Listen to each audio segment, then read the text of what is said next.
Assalamualaikum warahmatullahi wabarakatuh. Bismillahirrahmanirrahim. Alhamdulillahi rabbil alamin. Allahumma sholli ala sayyidina Muhammad wa ala ali sayyidina Muhammad. Sahabat-sahabatku, sedulur-sedulurku, sebangsa dan setanah air dimanapun kalian berada. Kemarin-kemarin saya sudah membahas terkait bahwa ada saja orang yang mengatakan bahwa Kiai Haji Imaduddin Usman Al-Bantani dalam debat Banten kemarin itu dikatakan kabur. Di video ini saya menjelaskan bahwa memang acara Kiai Haji Imaduddin itu ya satu hari sebelum debat di Banten itu ada acara seminar di UIN Jakarta. Kemudian malam selesai dari UIN Jakarta, malamnya Kiai Imad datang ke Gus Abbas atau Kiai Haji Muhammad Abbas bin Yaksri bin Fuad Hashim, Buntet Pesantren Cirebon. Di sini ada acara dan Kiai Haji Imaduddin itu menjadi pembicara pada acara tersebut. Nah, di sini Kiai Imad langsung ditanya ya oleh seseorang warga Banyumas, dan jawaban beliau itu langsung menohok. Pertanyaannya yang menohok, jawabannya juga menohok. Saya mencermati, terlepas dari jawaban beliau, saya mencermati dalam debat-debat di Kesultanan Banten kemarin itu seakan-akan seperti ada adu domba dari pihak Ba'alawi. Ya, artinya pihak Ba'alawi, terutama Robitoh Alawiyah, itu dengan sengaja membenturkan antara keturunan Wali Songo, wabil khusus keturunan Sunan Gunung Jati dengan keturunan Sunan Gunung Jati dalam satu acara yang sama, yaitu di Kesultanan Banten. Makanya Kiai Haji Imaduddin Usman Al-Bantani dalam debat di Kesultanan Banten kemarin itu tidak hadir, tapi lebih memilih untuk mewakilkan kepada sahabat-sahabatnya yang lain untuk mewakilkan dirinya atas debat yang diadakan di Kesultanan Banten. Ini menurut saya ya relevan, artinya ya tepat, karena yang bersangkutan, sekali lagi saya ucapkan, karena yang bersangkutan tidak hadir, yaitu Robitoh Alawiyah selaku lembaga yang menangani atau menaungi habaib-habaib yang ada di Indonesia, seluruh habaib yang ada di Indonesia. Makanya sangat tepat, sangat relevan. Ya. Ini ada beberapa pernyataan dari Kiai Imad mengenai debat kemarin yang cenderung katanya sebagian orang kita framing-framing yang ada sekarang, framing liar sekarang itu, bahwa dinarasikan Kiai Imad itu kabur lah atau apa segala macam ya. Untuk lebih tepatnya mari kita tonton videonya. Bismillahirrahmanirrahim.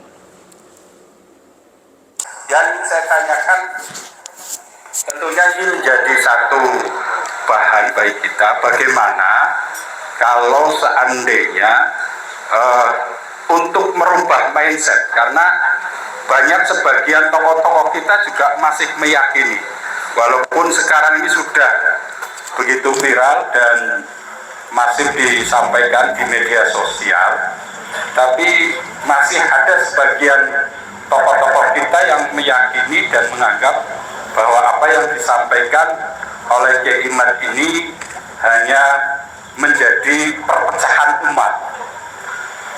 Contohnya ketika kemarin saya melihat di YouTube ada tantangan untuk berdebat, ini seolah-olah panjenengan itu menghindar dari perdebatan. Yang ada beberapa kiai, termasuk Kiai muda yang dari Madura, kemudian ada siapa itu yang Qurtubi.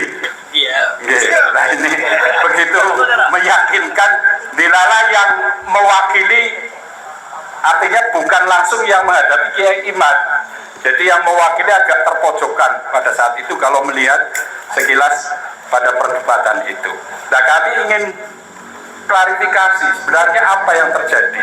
Jadi, apakah memang panjenengan sengaja menghindar, ataukah memang kebetulan ada acara yang bersamaan yang sudah diagendakan dari awal jauh-jauh hari. Ini yang perlu mungkin disampaikan pada kesempatan siang hari ini, sehingga tidak menimbulkan image seolah-olah Kiai Imad itu menghindar dari perdebatan itu. Kemudian yang kedua, bagaimana kemudian upaya ya, di samping sosialisasi ya yang sudah dilakukan selama ini, hanya NU yang mengakui. Tapi ketika NU sudah memberikan satu penghargaan kepada komunitas Habib itu, seolah-olah kemudian malah sekarang menginjak-injak orang NU dan tokoh-tokoh NU. Nah ini, sehingga kita merasa sebagai orang NU itu merasa terzalimi dengan apa yang disampaikan oleh mereka kepada tokoh-tokoh kita. Namun kadang-kadang dalam hati kecil kita itu masih bertentangan, kontradiktif. Mengko anggar bantah, mau kualat. Orang bantah kadang-kadang mendedekakan. Nah ini bahasanya, apalagi kalau kita melihat Habib Rizik, Habib Bahar, artinya bahwa ada sebagian Habib yang dikatakan Habib memang orang-orang yang alim, orang-orang yang soleh, yang tentunya kita bukan sekedar menghormati apakah dia dzurriyyah Rasul atau tidak, tetapi kita menghormati kealimannya, menghormati kesalehannya. Yang terakhir, mungkin perlu ada usulan dari komunitas kita atau dari hasil diskusi hari ini kepada khususnya Kementerian Agama atau Majelis Ulama Indonesia atau kepada PBNU, rekomendasi sehingga ini ada asarnya bahwa keinginan masyarakat kita terhadap persoalan yang berkembang selama ini agar betul-betul supaya diformalkan melalui sebuah keputusan, baik apakah itu Kementerian Agama, Majelis Ulama Indonesia maupun dari PBNU, sehingga umat tidak dibikin bingung. Saya kira itu yang perlu saya sampaikan. Terima kasih. Terakhirnya wis bikin. Walaupun minkum, wallahul muwaffiq ila aqwamit thoriq. Assalamualaikum warahmatullahi wabarakatuh.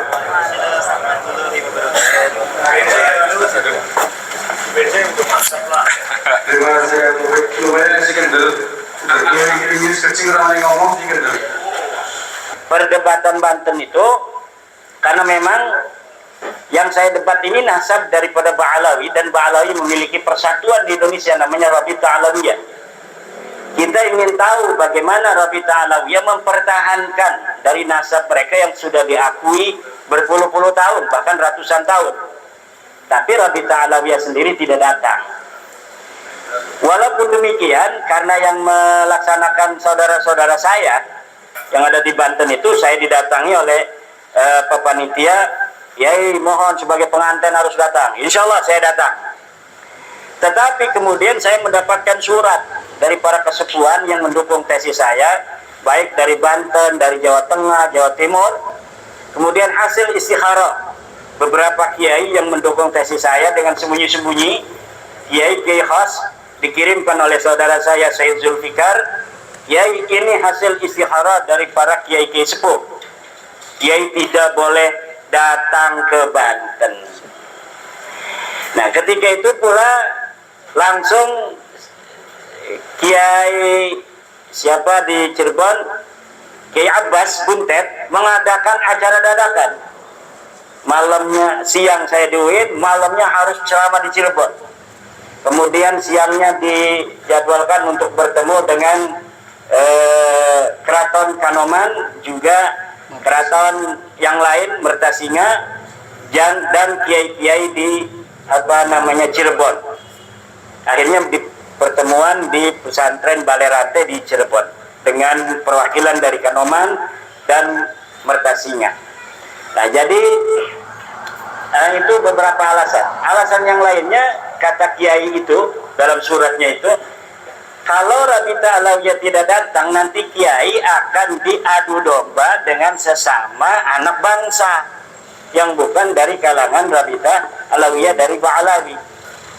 Dan kebetulan yang menjadi salah satu pembicara dari tim mereka itu adalah Kiai Qurtubi itu. Kiai Qurtubi, ada Ustadz Wafi, ya. Nah, jadi kan itu orang-orang kita. Nanti kita kayak zaman Belanda diadu domba antar anak bangsa, kemudian mereka enak-enakan. Walaupun di situ ada Habib Hanif Alatas, kalau saya masih manggil Habib, karena Habib itu ciri-ciri dari Hadramaut, bukan ciri-ciri sebagai keturunan Nabi. Itu sudah ada penegasan bahwa mereka tidak mewakili daripada Rabita Alawiyah. Kalau tidak mewakili Rabita Alawiyah, apapun keputusan, kesimpulan dari diskusi ilmiah itu tidak akan ada konsekuensi apapun terhadap Rabita Alawiyah. Lalu untuk apa adanya diskusi itu? Kalaupun misalnya tidak langsung kesimpulan, kalau dengan Rabita Alawiyah dengan santai, ini manuskrip saya pakai PowerPoint, kemudian coba diteliti bareng-bareng, kan enak. Maka saya pernah ngomong 3 hari 3 malam. Kenapa 3 hari 3 malam? Karena kitabnya banyak dan setiap klaim dari saya harus diperiksa dan diverifikasi sumbernya oleh mereka. Kemudian setiap bantahan mereka dari kitab apa, nanti saya verifikasi. Nggak bisa langsung tiktok langsung selesai. Nggak bisa. Satu sumber mereka, misalnya mereka ini membantah dari tesis saya, ini ada kitab manuskrip yang belum dicetak. 1 lembar kami dapatkan, ini fotonya, kita teliti. Mana lembaran awalnya? Mana lembaran akhirnya? Mana titik mangsanya? Siapa selama ini yang memegang? Dari nushah tahun berapa dia itu menyalin? Kemudian ada nggak data pembanding manuskrip ini dengan sumber lainnya? Disebutkan tidak oleh manuskrip yang lainnya. Kalau tidak, itu bisa jadi manuskrip palsu. Manuskrip palsu itu bisa dibikin zaman sekarang itu. Kertasnya, kertas tua misalnya, kita butuh kertas 100 tahun yang lalu, itu masih ada di toko-toko loa. Kertas 100 tahun lalu kita bisa ada di toko loa. Kemudian kita tulis dengan gaya-gaya tahun tua dan lain sebagainya. Dan ini pernah terjadi. Saya telusuri algoritma dari beberapa kitab yang ditahqiq oleh kalangan mereka, terjadi interpolasi, penyisipan kalimat yang tidak ada dalam manuskrip, kemudian dalam versi cetak, kalimat itu ada. Dan kalimat itu berhubungan dengan sejarah mereka. Bagaimana kita untuk bisa mempercayainya kalau misalnya kita hanya debatan begini, diskusi dalam waktu yang singkat untuk menarik kesimpulan yang seilmiah mungkin. Maka kita memerlukan waktu. Setiap ada bantahan, maka kita harus periksa dari mana itu mereka mendapatkan manuskrip. Kemudian kita telisik manuskripnya ini tahun berapa terakhir ditulis. Kemudian disalin dari manuskrip tahun berapa sampai mushaf pertama, manuskrip pertama itu ditulis oleh pengarangnya. Ini perlu sanad dan riwayat, dan inilah yang membutuhkan waktu. Dan kalau mereka sudah siap itu, saya siap dengan tim untuk berdiskusi dengan santai untuk menemukan hakikat. Dosa loh mereka itu kalau misalnya kita punya dalil bahwa mereka sudah tidak terbukti secara ilmiah pustaka sebagai turun Nabi, lalu tanpa dalil apapun mereka masih mengakui diri mereka sebagai seorang keturunan Nabi. Dosa itu.